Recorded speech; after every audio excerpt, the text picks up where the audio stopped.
മനുഷ്യാവകാശങ്ങളെ സംബന്ധിച്ച് ആഗോളതലത്തിലുള്ള പ്രഖ്യാപനമുണ്ടാകുന്നത് 1948 ഡിസംബർ 10 കൂടിയ ഐക്യരാഷ്ട്രസഭയിലാണ്.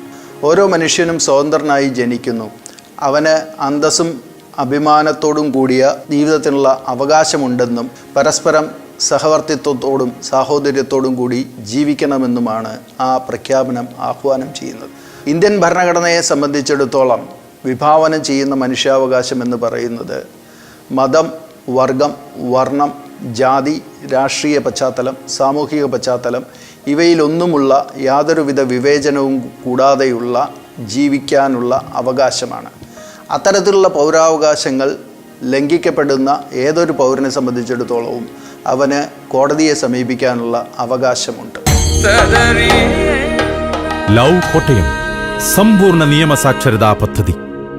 കോടതിയും നിയമങ്ങളും ഭയപ്പെടാനുള്ളതല്ല, നിങ്ങളെ സംരക്ഷിക്കാനുള്ളതാണ്.